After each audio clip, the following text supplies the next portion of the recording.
Out of the shadows of the past, as from a faded tapestry of time's procession, slow and vast, I step to bid you bear with me, the while your fancy I engage, to look upon another age. An age when on the human tide the plumed wave of chivalry rose to its summit.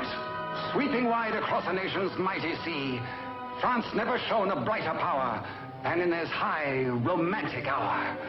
So come with me to France of old, to fiery days when hearts beat high, when blood was young and hate was bold, and sword crossed sword to do or die. For love and honor gloried then, and friendship reached its peak with men.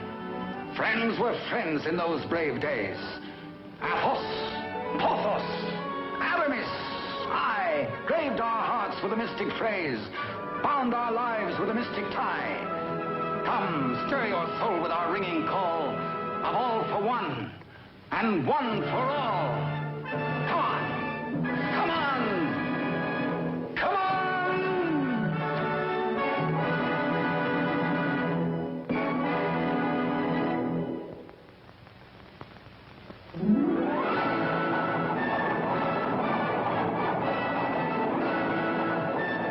It is Paris on the 15th day of September in the year of our Lord 1638.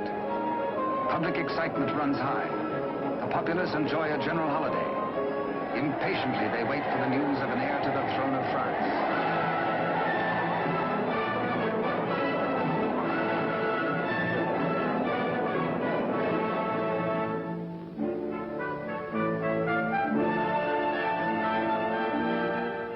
His Majesty Louis XIII, King of France.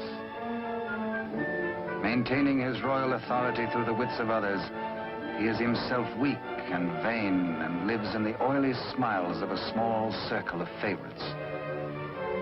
But the court is alive with intrigue. There are parties within parties, conspiracies beyond conspiracies, plots and counterplots.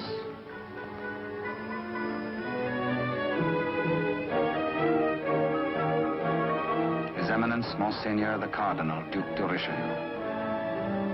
He is the greatest statesman of the day and manipulates the strings which guide the king. His is the real power, subtle, cunning, and often ruthless. Still, no one questions his devotion to the glorious kingdom of France.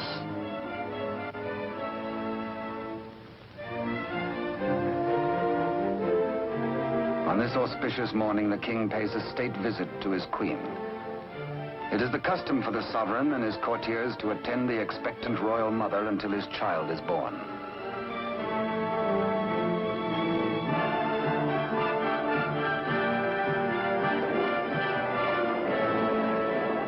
D'Artagnan, of the King's Musketeers.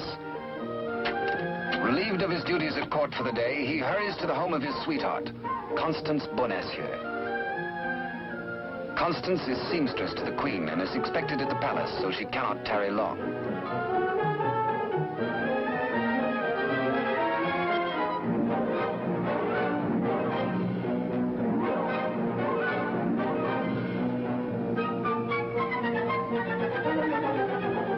Even the most eager lover, by error, can sometimes kiss a miss, or miss a kiss.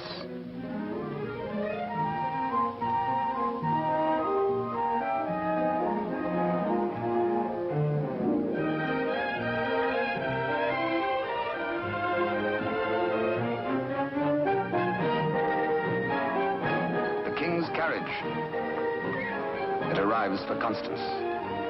She carries an infant's layette in a crocheted basket for the Queen. One kiss, one caress.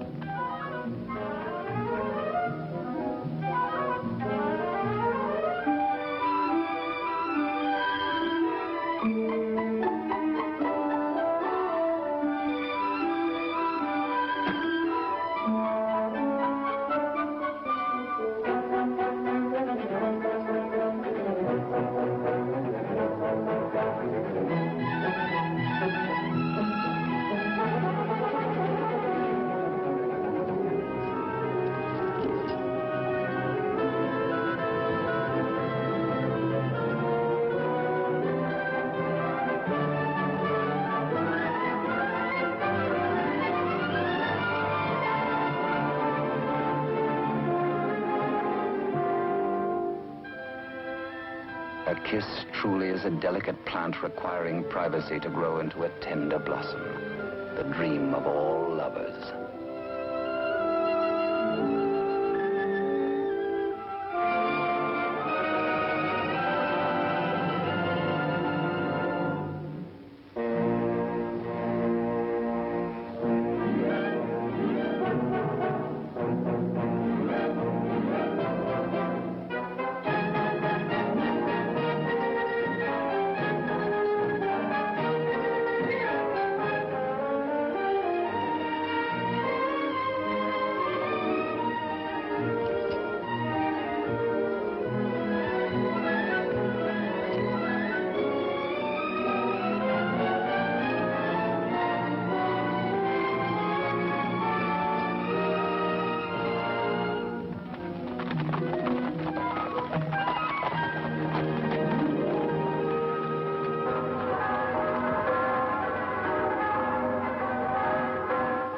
The Cathedral of Notre Dame remind D'Artagnan of his friend and fellow musketeer, Aramis.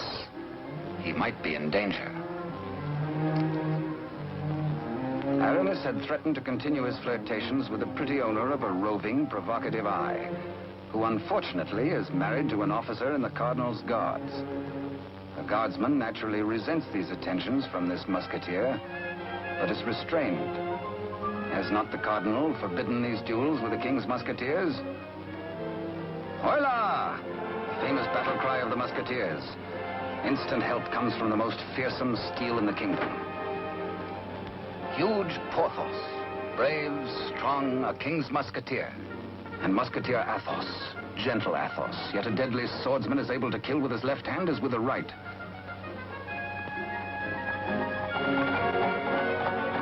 D'Artagnan! The battle is forming. The Cardinal's guards. This is no private fight then, eh? The musketeers against the Cardinal's guard had started before D'Artagnan was born.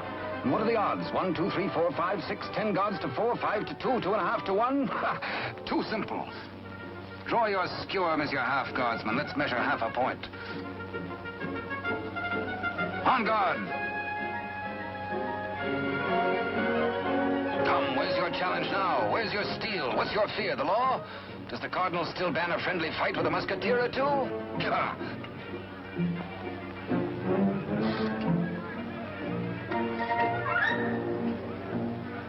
Porthos, as always, is thirsty. He has capacity. D'Artagnan, with his quicker eye, has a more bountiful drinking source.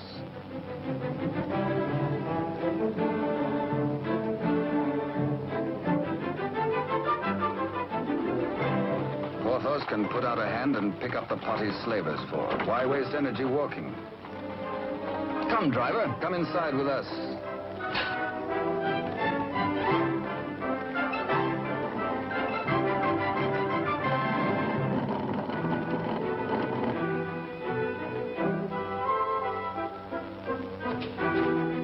Driver swears his wagon is damaged. His master will skin him. His horse is loose. He has a terrible wife. He has trouble.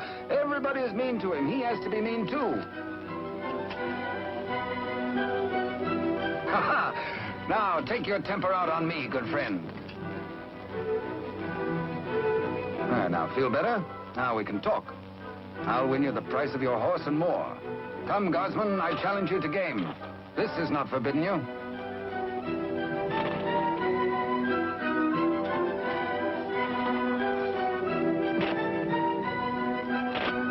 Dice are kind. Here's 20 times your price.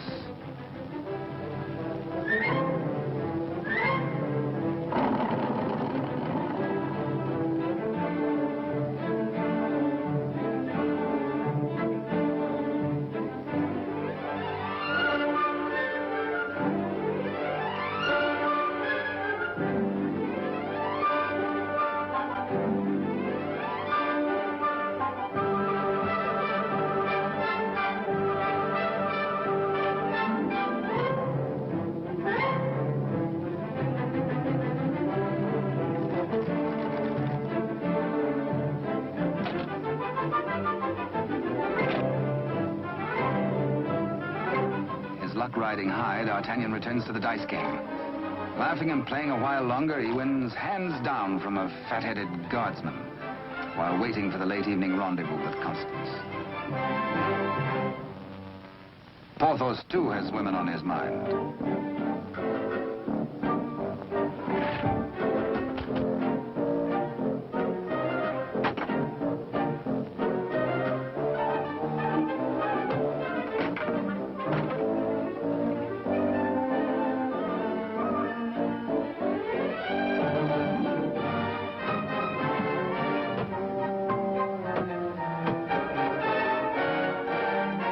Starts the only battle the Musketeers ever lost in fair fight.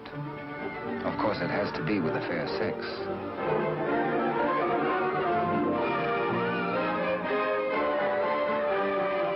For the first time in his life, a panic-stricken Porthos screams a terrified, "Hola!" Athos hears him. Aramis springs bravely to the side of his comrades, and they flee together. But D'Artagnan hears only the pounding of a lover's heart. As the flood of battle at last sweeps close to him, he leaps to meet the foe and draws his swords. He will fight. Yes? No. Yes. No, he won't. Here, indeed, discretion is the better part of valor. Caught between the she-devils and the deep blue sea, they choose the water.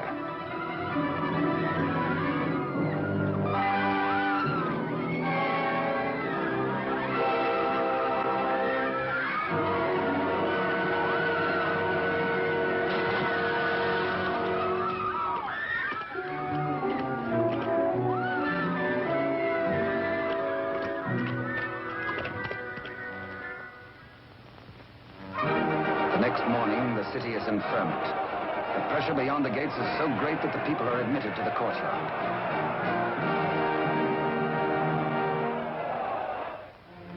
Adjoining the Queen's apartment, Constance prepares the layette.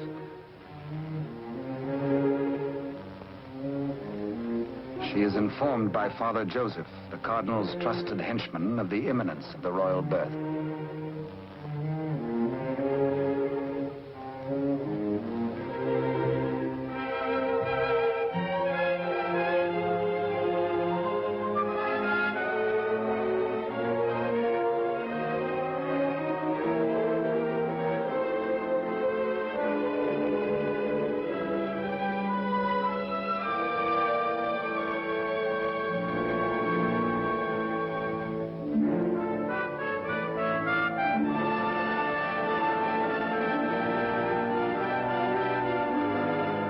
And so a prince is born to France, one day to become Louis XIV.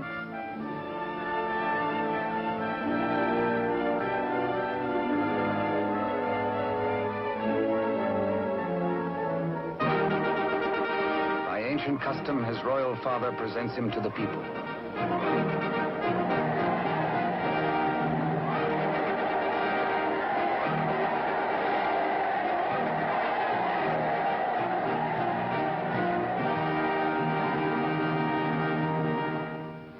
But in the Queen's bedroom, another cry is heard.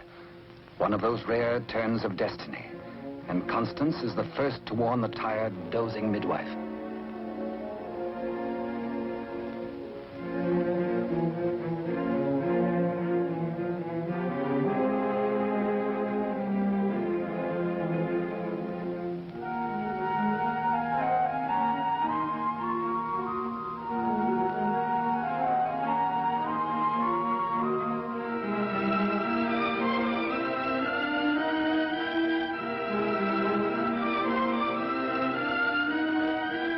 Father Joseph grasps the vast consequences of this extraordinary event. This news must be conveyed discreetly to Cardinal Richelieu before it gets abroad. He writes a message inside the wrapper of some medicine, intends it for the Cardinal's eyes alone.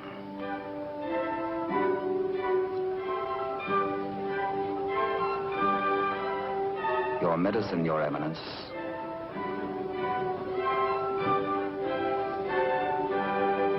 Duke de Rochefort, conniving head of the most powerful faction in court, working always in self-interest against the king and cardinal, pretending loyalty to both.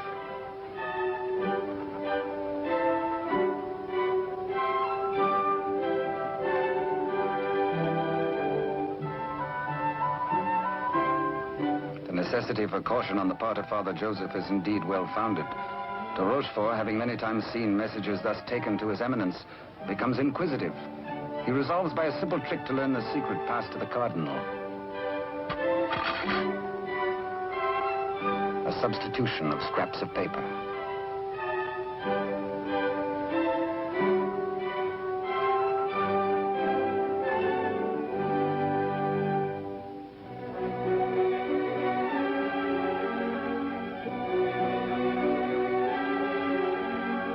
The Cardinal realizes that enemies of the regime can do irreparable damage. 2 heirs to the throne. 2 rival parties of courtiers. More quarrels, more bloodshed. Poor France, helpless, torn between 2 factions. The secret of the twins must indeed be forever guarded if France is to have peace, and if he, the Cardinal, is to retain his power.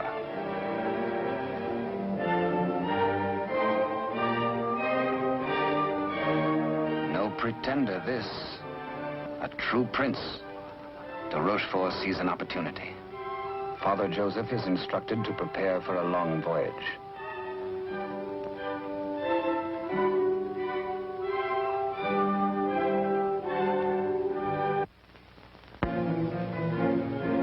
The Cardinal has a plan.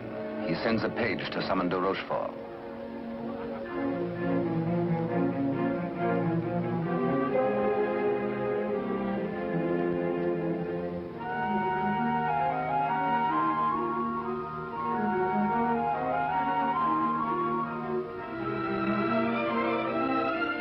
Aware that Constance shares possession of a great secret, one so sacred it might well spell the future of France, the Cardinal charges her to keep her lips sealed.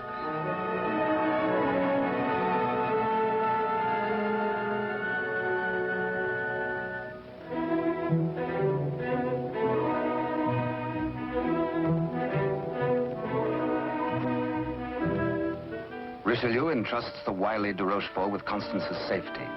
She must not be permitted to see anyone until further notice. The Cardinal is not at liberty to tell his reasons, but de Rochefort is making his own plans.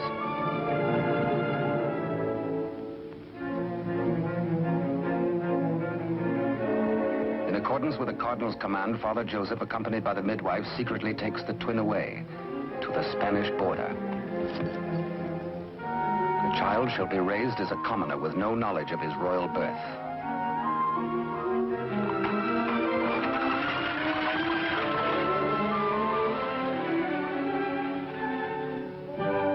Meanwhile, in the great ballroom, the king holds a reception in honor of his firstborn. Had he known the cradle should have held 2 sons, he might have been less self-satisfied with the Cardinal's congratulations.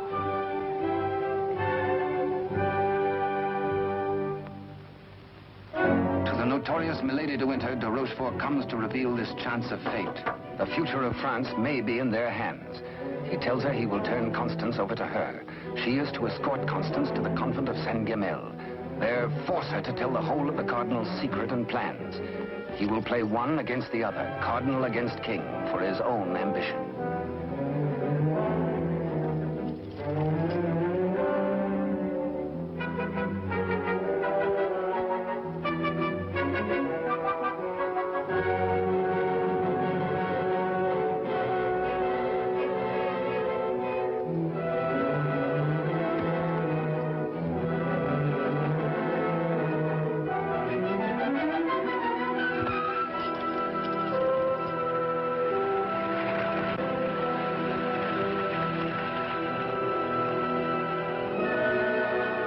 Constance to be... One of the chair carriers runs with the news to the musketeers' barracks.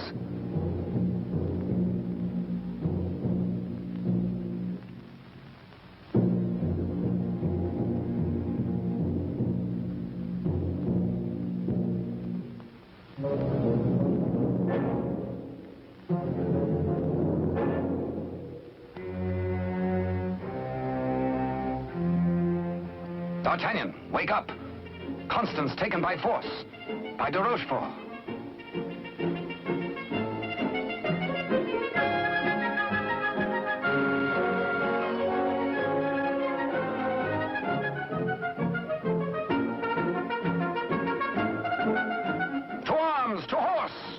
rescue! All for one and one for all. And hang the tack.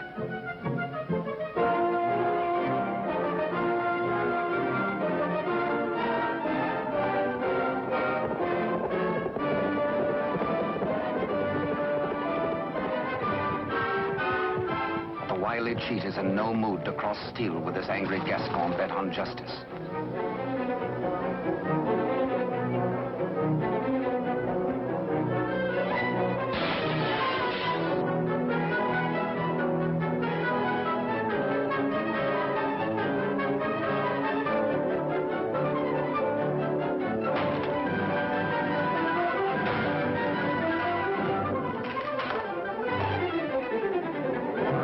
Thugs are powerless to help.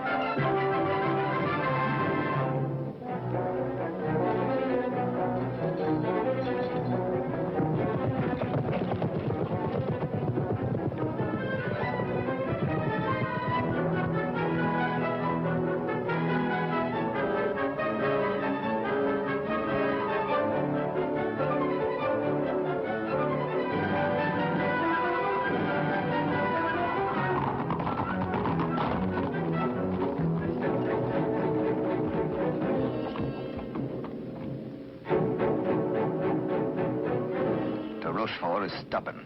He will not talk. He has to be persuaded.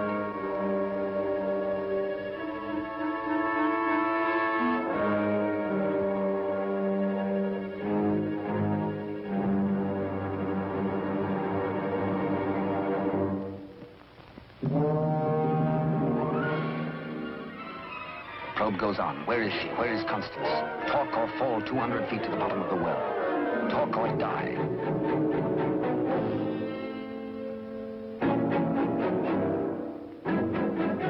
The Cardinal's guard look on, afraid to act. A strand at a time, steel cuts through hemp. 3 strands of it, and now but 2.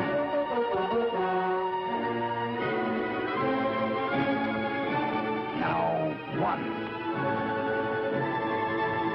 De Rochefort breaks. The convent of Saint-Guerre.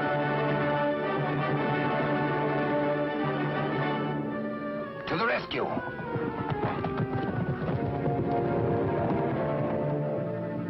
A stableman granted audience with the Cardinal tells of de Rochefort's trickery and capture and of Constance's abduction by Milady de Winter.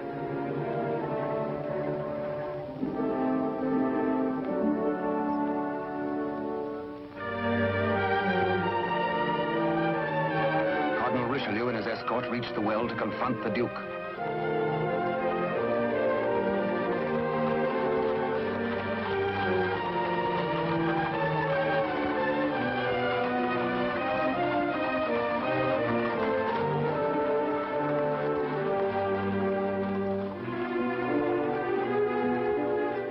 Accused, exposed, a nervous, bedraggled penitent.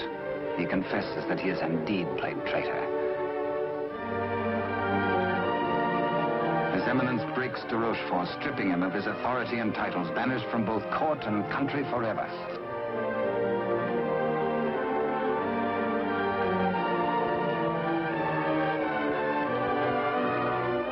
Fearing for the safety of Constance, the Cardinal speeds in pursuit of Milady de Winter.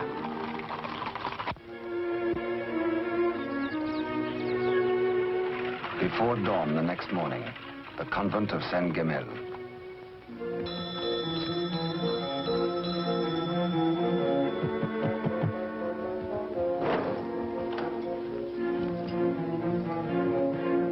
Milady de Winter assures the unsuspecting nuns her prisoner is an enemy of the state, to be confined to the convent on orders of the Cardinal.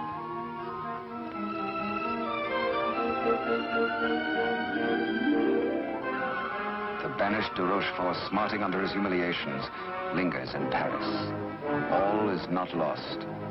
He uses the last of his wealth in a desperate gamble and buys the services of ruffians.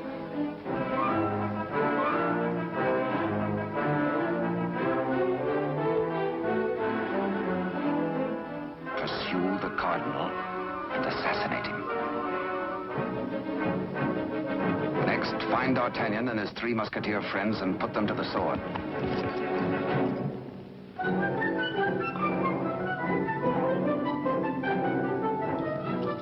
Rochefort still dreams of himself in terms of the most powerful man in France.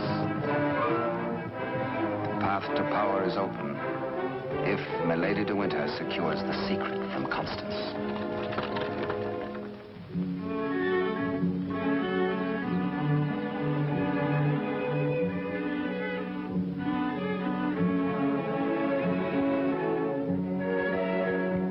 With sweet words and honeyed entreaties, the unscrupulous Milady de Winter seeks to cajole Constance into telling all she knows.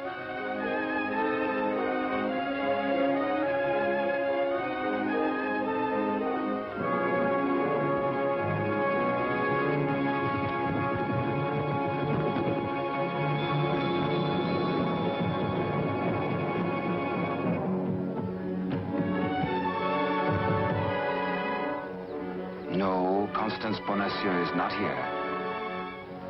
But he hears her voice.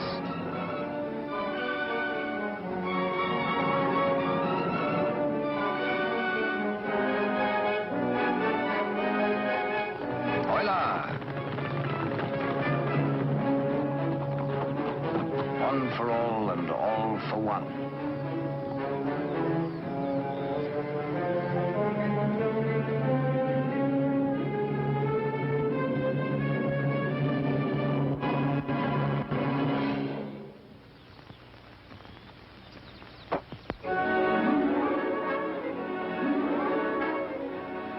Mark of the public criminal, burnt by a branding iron into her flesh, a sign to all.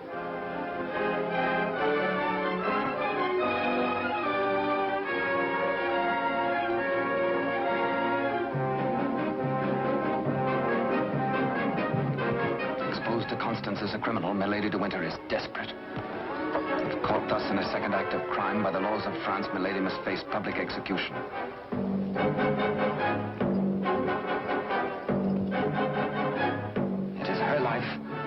Or that of Constance.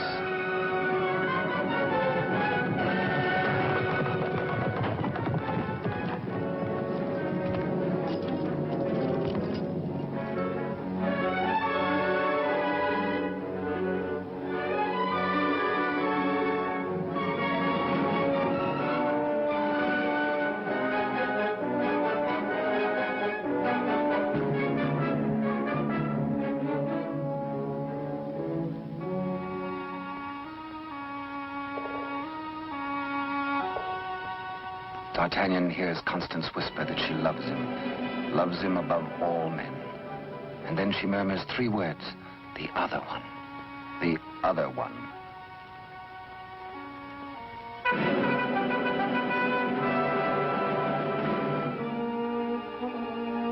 D'Artagnan strains to hear the faint pulse of her words, but Constance dies.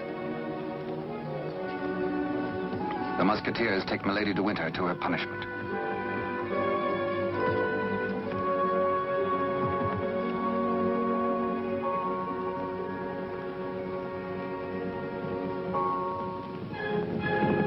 His Eminence the Cardinal has traveled through the night.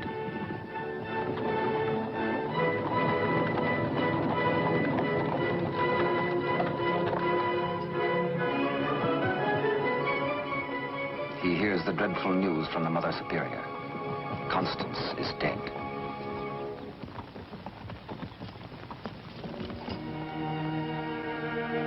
Faithful, loyal Constance.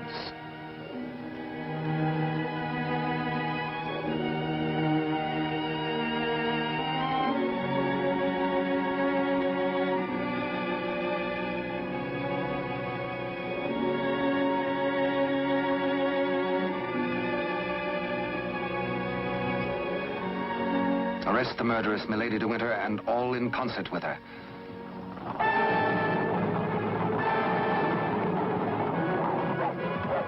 The three musketeers, Athos, Porthos, and Aramis, enraged, take the law into their own hands and deliver the murderess to the public executioner and order her death.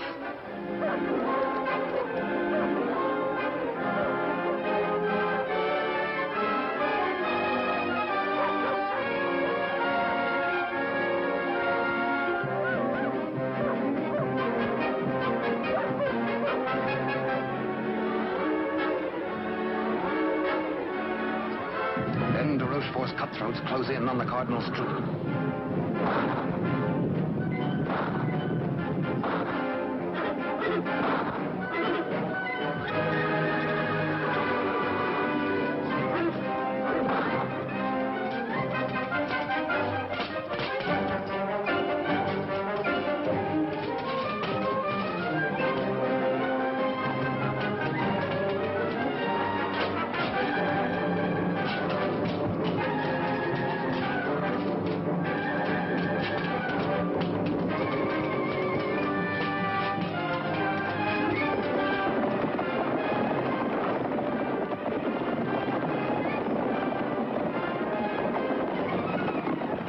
Some distance away, the musketeers are captured by their deadliest rivals.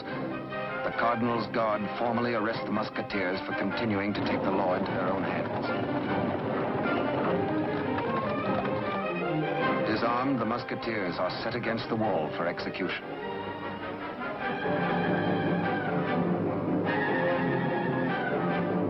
Your guards would take the lives of my friends. Single-handed, they shall have revenge. The Cardinal asks a moment to ponder. Constance dead. A murderess executed. Enough blood has been shed. Now this strife twixt musketeer and guard shall end.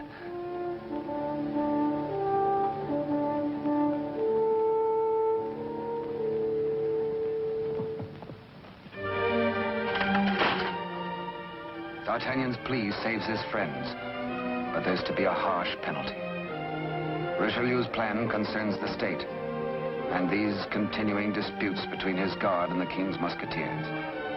The four musketeers must separate, never to come together again on pain of death. His judgment, oh, a sorry day. The musketeers are banished, each to his own province, never to visit Paris again, nor set foot beyond the bounds of his own fields.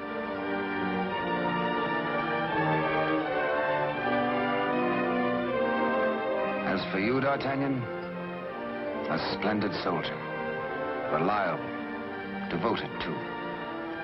You henceforth shall be bodyguard of the future king, beloved of France, the nation's one. At one fell swoop, all strife is done. The musketeers prepare for their banishment. Godspeed, farewell.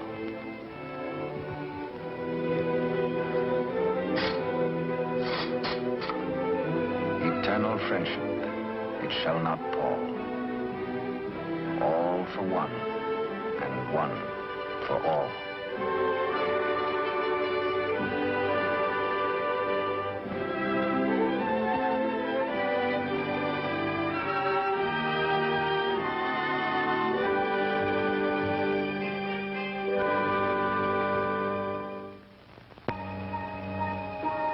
"5 years have passed. France is at peace. The infant prince grows to boyhood. Cardinal Richelieu, driven hard by the responsibilities of high office, lives in semi-retirement. And a royal father educates his son in courtly etiquette.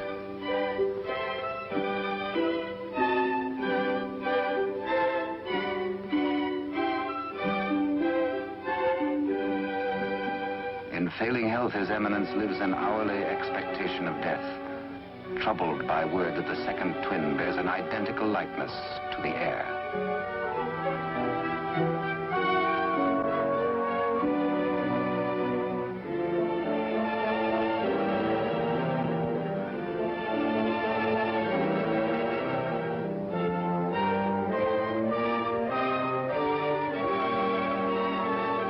The dangers inherent are obvious and weigh heavily on the Cardinal's mind. He decides he must protect the prince somehow. His Eminence provides that the rightful twin may always be identified from the other. With the aid of the court jeweler, he caused a gold doubloon to be broken.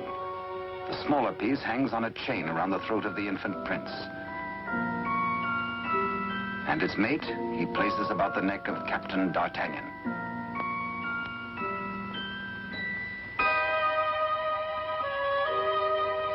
And so, by joining the pieces, the true heir to the throne of France and the prince's first guardian are known to one another for all time. He starts to say, I hold a secret, but the chill hand is upon him. The life spring ebbs, and the great voice is silenced.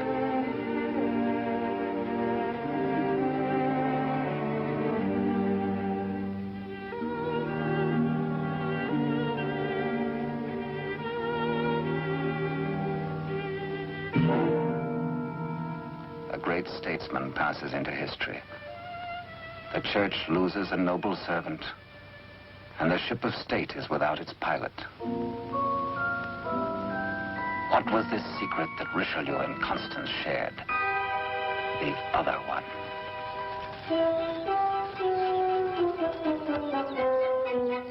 Across the Spanish border, the prince's twin brother is reared by servants of the late cardinal. The banished de Rochefort, living nearby, holds the twin under his very eye. He bides his time. He has only to wait patiently for the proper day.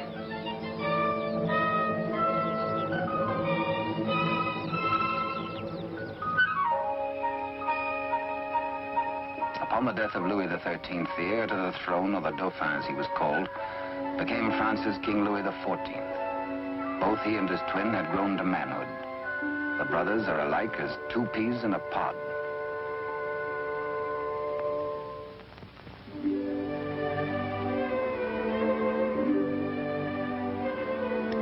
Years have passed and more since Richelieu bent his iron will to break the bonds that held us four. But Porthos, Athos, Aramis, I will ride once more. Once more we'll heed the clarion call of all for one and one for all.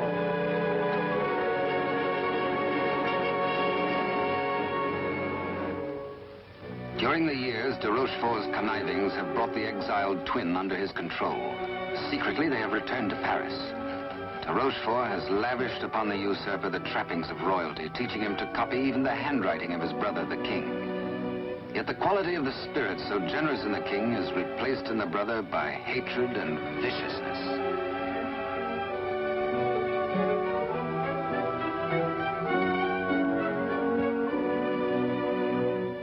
The king's valet, a de Rochefort spy, brings long-awaited news.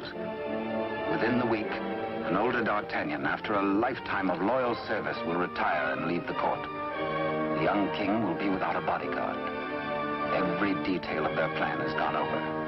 The map, the sentries to overpower, the secret approach to the royal apartment, the signals.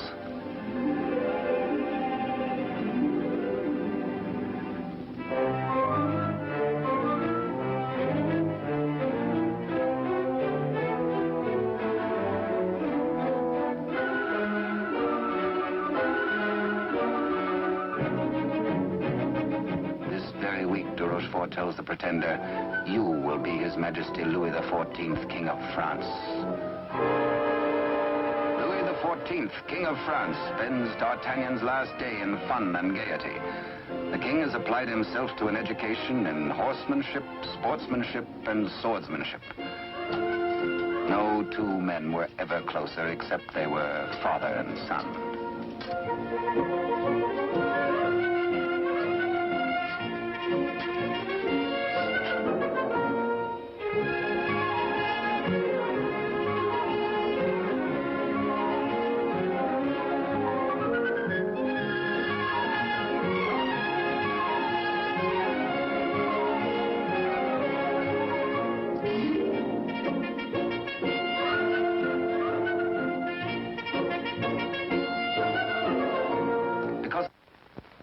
Early, D'Artagnan enters the royal bedchamber to bid the king goodbye. Tonight he feels happy. His service is done. His king is secure. The state is safe. But by some odd premonition, the coins are matched on this final night of parting.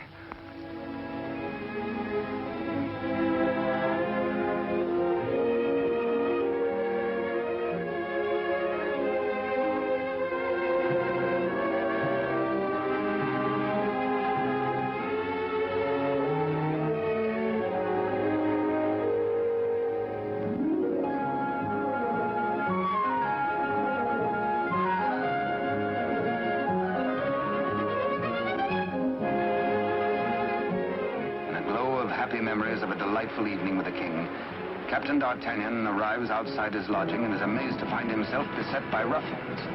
Angrily, the Gascon plans his battle. First, he deals with the dagger-man decoy, sticks him with his own blade, throws the man's cape to the edge of an open sewer, places his own cape over the decoy's body and fires his own pistol. Aye, up, on to the balcony.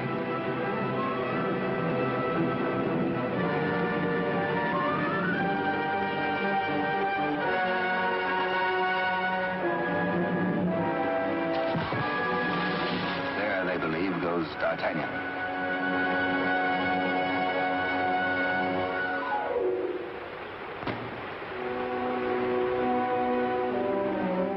Thoughtful D'Artagnan returns to his lodging. For a peaceful man to be waylaid on a city street is something new. He had spent the evening with his king. He reflects. Has the palace discipline been slackening too? Sentries were not where they should have been. His soldierly heart is disturbed for the safety of his king.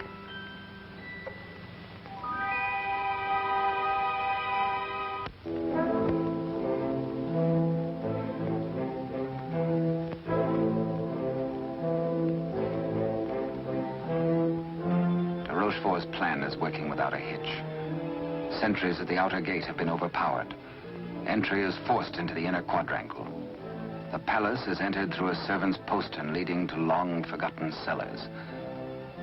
Success. No sound, no word, no warning.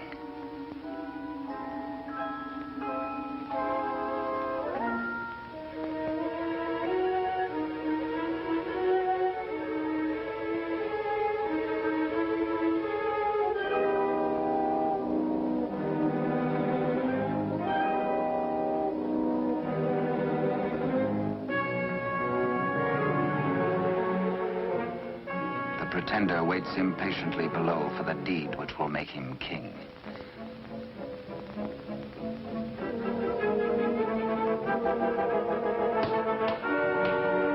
In the anteroom to the king's bedchamber, de Rochefort's maggot awaits his master's signal, ready for the final treachery.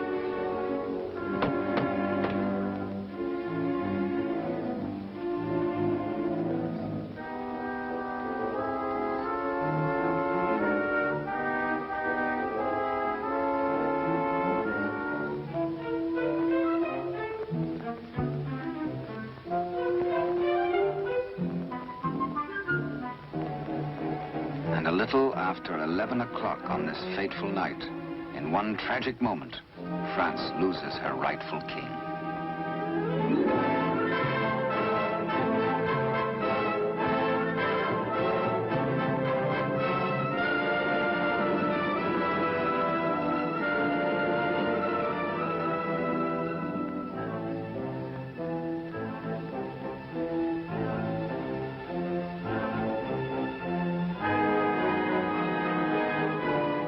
Bewildered, uncertain if he dreams or not, King Louis XIV, surrounded by strangers, looks unbelievingly at a venomously mirrored likeness of himself.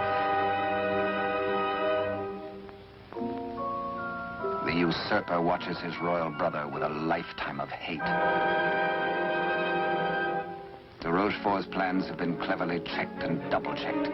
He means to hold the true king a prisoner as a threat over the head of the usurper should he rebel against his commands.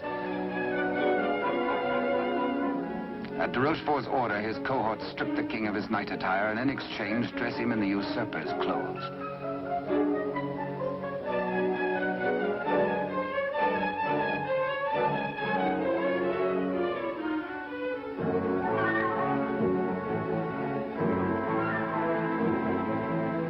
Into the palace cellars, a messenger reports breathlessly. D'Artagnan is dead. His body thrown in the river. Complete triumph at last.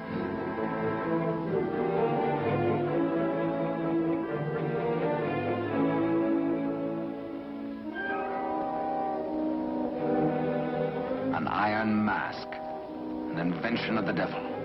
An iron mask, a prison within a prison, is placed over the head of the rightful King Louis XIV and locked at the neck, his countenance concealed from all men.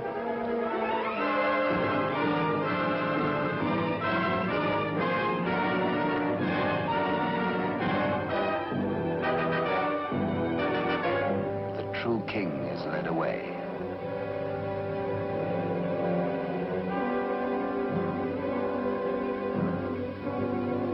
In the quiet of the royal apartments, the true king's bed is occupied by the usurper. Trusted servitors have been spirited away. The twins' lackeys have replaced them.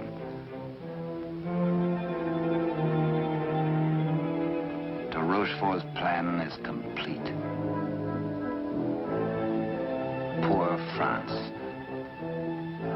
Ruled by a youth driven near to lunacy by a solitary childhood, by de Rochefort's lies, by his own poisoned dreams.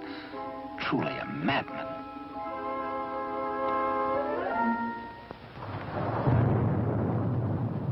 Suffering in human life is proportioned to human strength.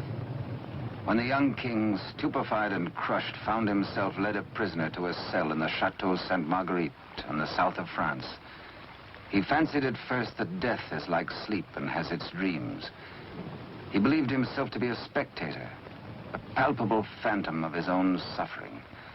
A torture the more terrible since it might be eternal. Eternal death. How can I have died?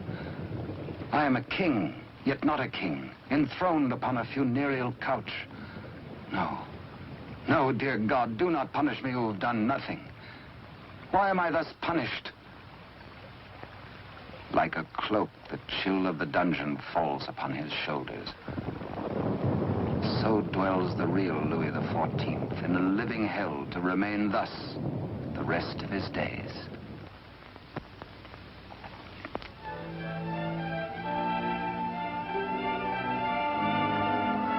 The Queen Mother, always restricted, prevented from seeing her son, determines finally to pay him a visit.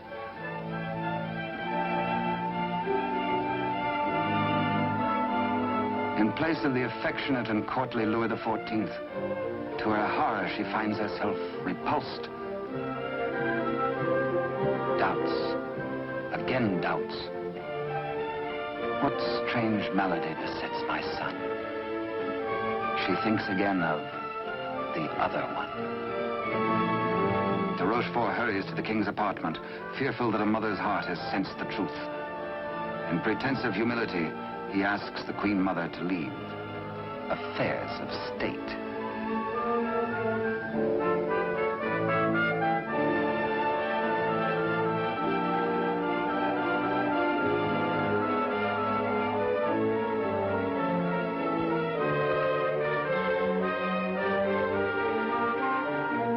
De Rochefort is determined. This shall not happen again, and whispers death.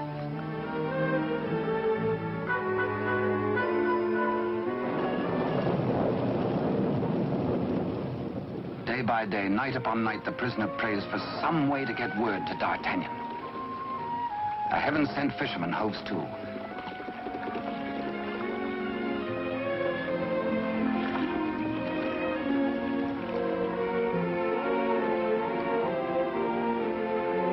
He finishes scratching a message into pewter, and as all good prayers must be, his prayer is answered.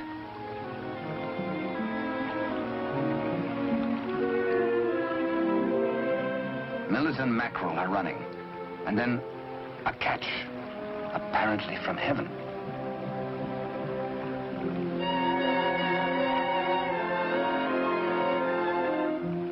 The fisherman reads the name of D'Artagnan, the idol of the nation. A written word, a beloved name, an urgent message. He, a patriot, needs no urging.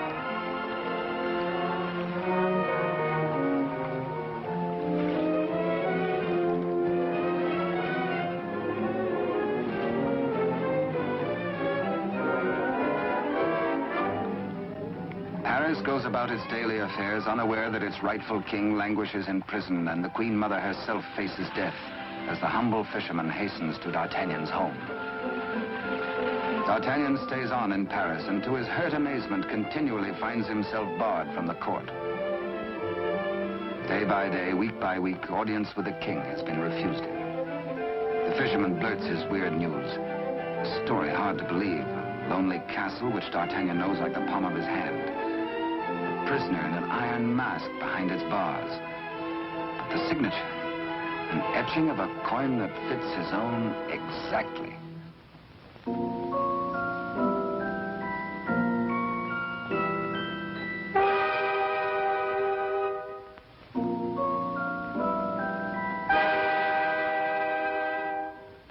Come, friend, eat and drink. There is business at last for me at the palace.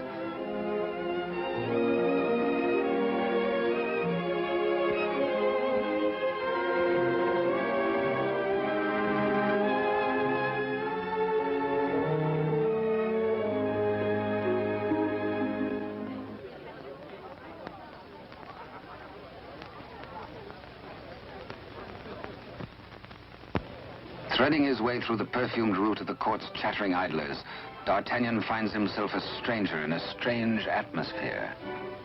And there is reason, he thinks, for this curious tension. De Rochefort and the king. This cannot be the boy I helped nurture into manhood. This is not the face of my king. Those are not his hands that risked neither parried steel nor engaged a point. What's been happening at court? De Rochefort's back in favor, a disgraced exile once more sporting about the throne room in the king's presence. D'Artagnan is amazed and shocked. But a further shock is in store. A chain and coin is passed to de Rochefort. If he can believe his eyes, in all the years he served the king, they never left his royal person. He overhears a snatch of conversation. The other one. And suddenly he hears the dying voice of Constance. The other one. The other one.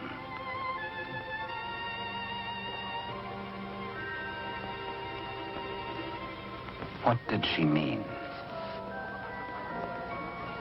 A message signed by the royal coin. A king, not a king. And a court alive with known traitors. D'Artagnan smells a rat. But a rat has seen him and gives warning. The palace guards are alerted, and all exits barred.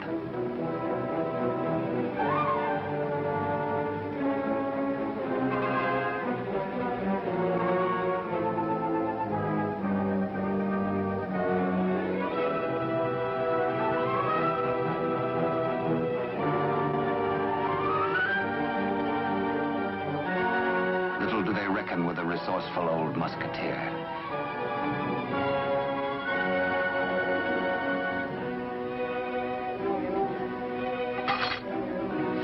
D'Artagnan orders a king's loyal troop to be hurried to meet him at the Chateau Sainte-Marguerite. Couriers are to be dispatched to his old friends, the three musketeers, Athos, Porthos, and Aramis. To arms, musketeers! Your king has need of you. One for all, and all for one. The jig is up. D'Artagnan lives and knows. His pewter plate. Perhaps even now he has reached the prison gate.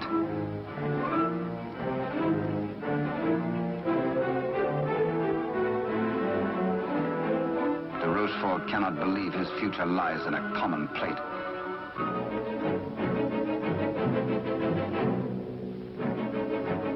Quickly, he resolves to end all doubts. He decides to ride at the head of his troops to prevent any attempt to free the king.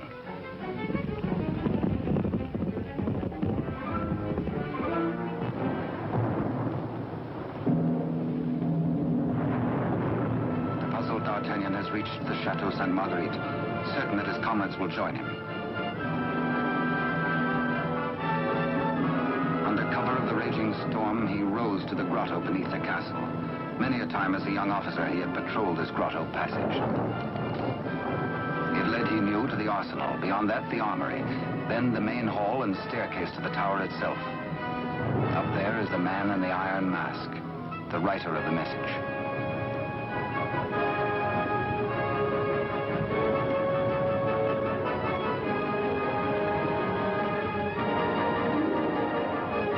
To his astonishment, D'Artagnan finds the entrance to the arsenal is newly walled.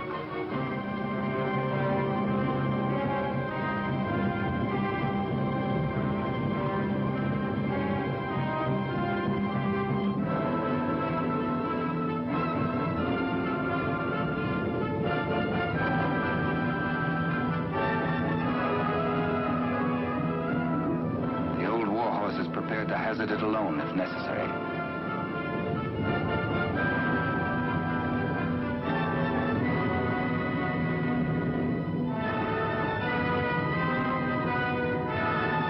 The fisherman returns to the opposite bank to await the arrival of help.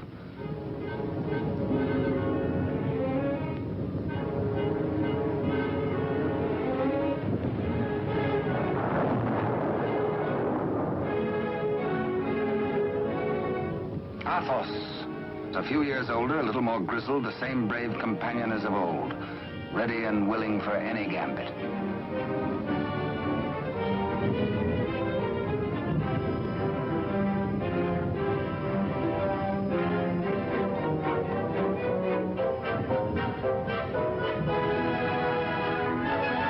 And now Aramis.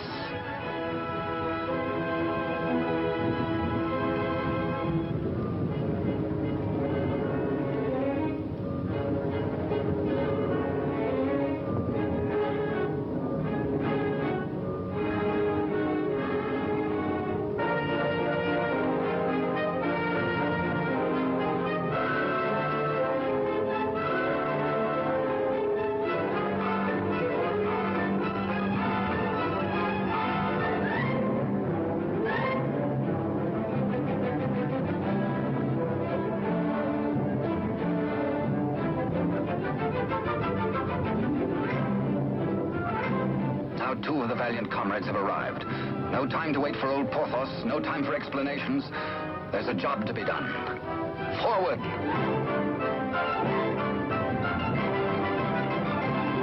Through the racks of gunpowder barrels to the main hall, and the tower staircase itself.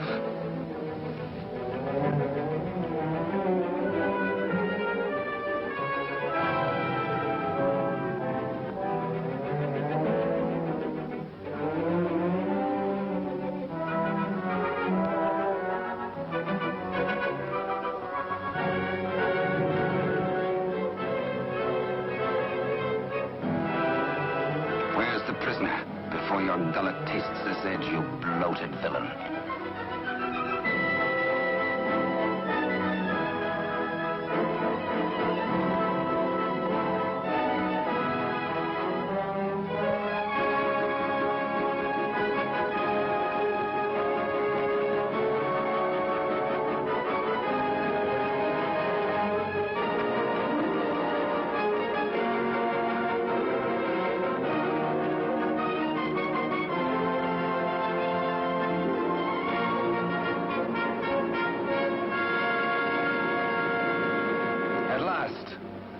D'Artagnan knows the voice. It is his true and rightful king, Louis XIV, King of France. The castle guards.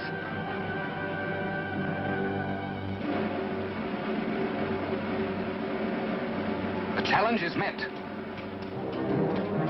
Hola! The musketeers fight together again.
eager on that account, and thirsty as much for the sight of his companions as for a little drop of blood.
All for one and one for all. These certain cherished friends that I shall wait for you. What good times we had together, eh?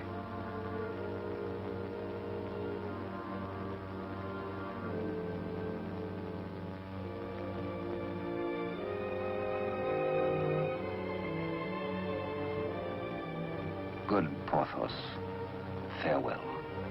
You died as you lived, for love of country, in the service of your king. The fisherman gives warning of the approach of enemies.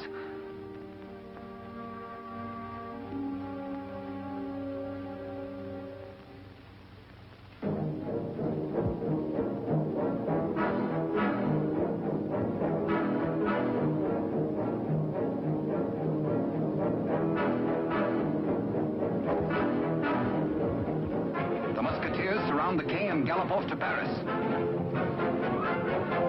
De Rochefort rides hard in a last effort to keep his house from crumbling.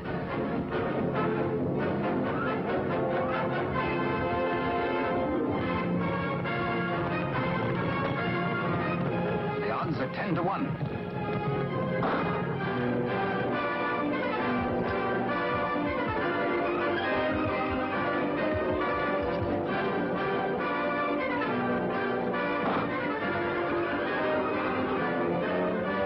Majesty. On to Paris. Farewell, gallant Aramis. A traitor's bullet struck you down. Meanwhile, Athos crosses swords with de Rochefort.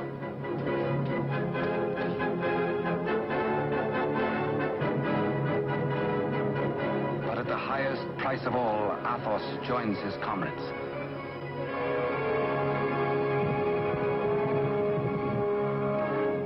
Without knowing his own peril, the half-wit, half-king entertains his royal mother at a palace luncheon.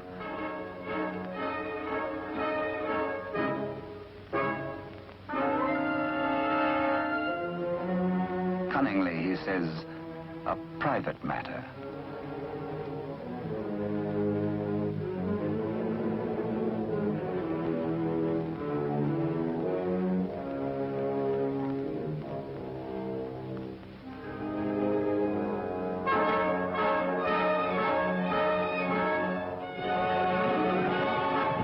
Troops from the palace, friends or foe?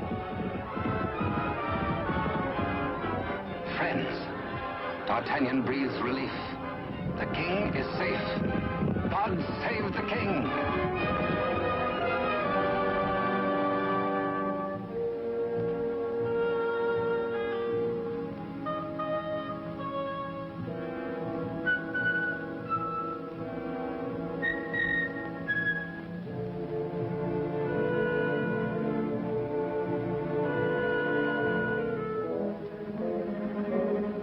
The Queen Mother suspects this attempt on her life.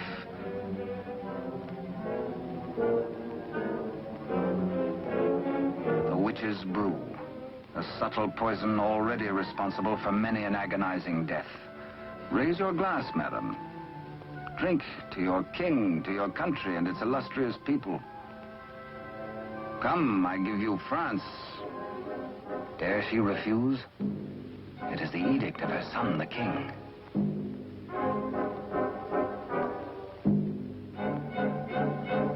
The toast, but a warning cry.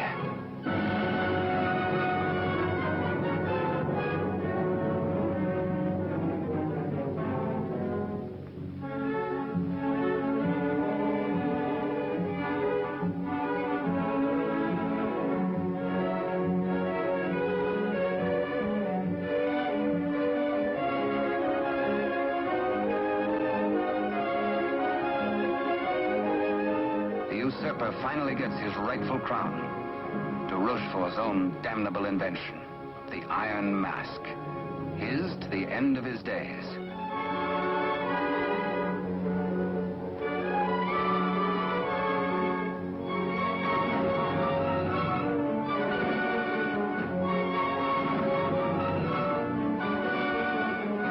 As D'Artagnan pours away the poisoned wine, the usurper takes swift, bitter revenge.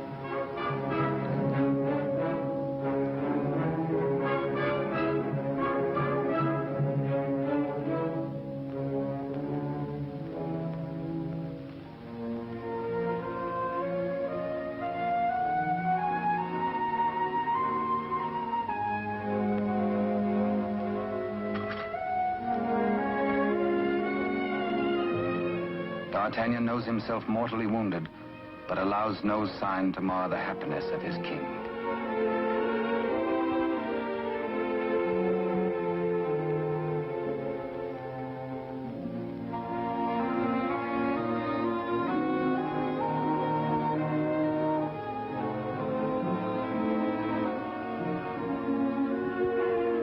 Blood, the weapon of the murderer, with crimson evidence on the blade.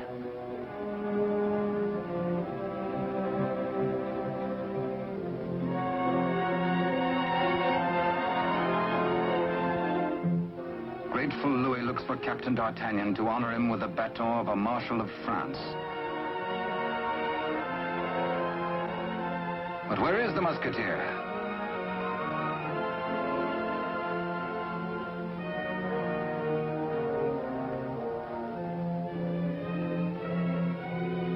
The court resounds with the king's commands and his cry to find his friend and mentor.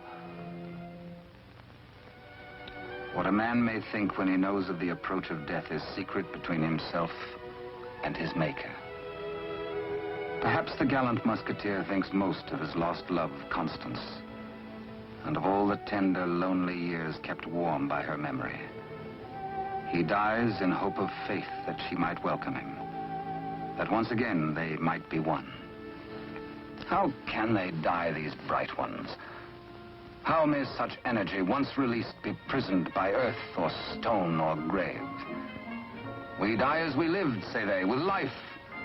And with life, how can there be death? Only remember us. Only open a little book and we shall always be with you. To ride a fine horse, or to cross a sharp blade, or carouse with a barrel, or dally with a maid. Come one, come all.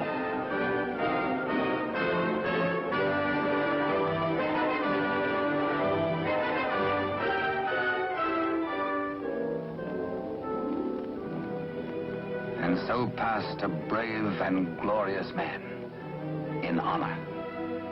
Only think, and we live again. We live forever. For with us, now as ever, it's one for all, and all for one. And thus it was in France of old, in fiery days when hearts beat high, when blood was young and hate was bold, and sword crossed sword to do or die. For love and honor gloried then, when life was life, and men were men.